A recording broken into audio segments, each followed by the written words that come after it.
it's so easy to watch Instagram posts and to have gurus be like, niche down, pick one thing.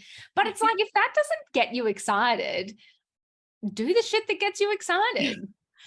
I feel like there's two frames of thinking, right? You can either niche and be an absolute guru at something. Yeah. However, what I suppose was thankful for is that in COVID, because I was a slashy, my styling jobs, like I had months booked out, they all stopped. Like all my event work stopped. Like, so being a slashy and having different jobs, I suppose, on the go and different skill set actually kind of set me up to still be earning. And I wasn't completely, obviously it was, scary at that time to know what was going to happen.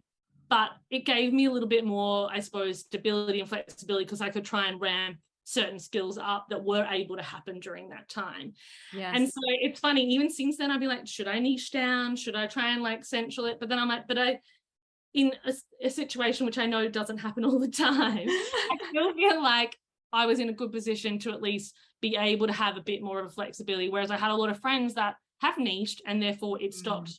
Their business stopped completely because it was very reliant on physical services or face-to-face, contact.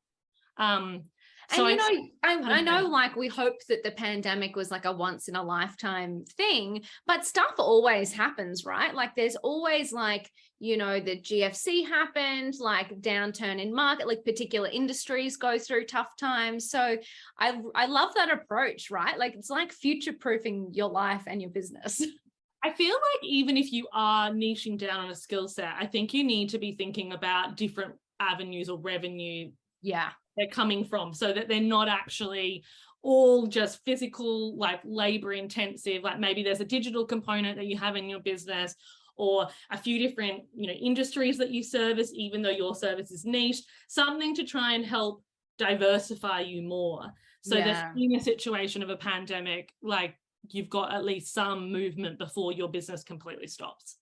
Yeah. And I love like there's lots of people now who even maybe they don't want to be a full-time business owner, but kind of like side hustling a little bit or freelancing on the side. And I love what you mentioned about that, have multiple revenue avenues coming in so that you're not relying on one thing. So if one thing does stop, you've got the backup of the other thing that you might be able to scale up a little bit, but kind of being a little bit more in control of your own destiny.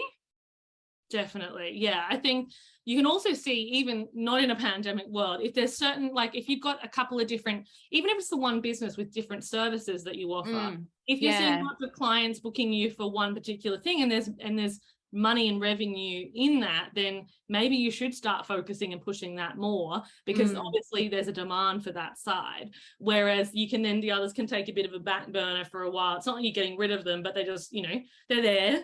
But this is what's making you money and therefore you want to, pursue that more whilst it's trending or whilst there's a demand for it. Exactly. I love that.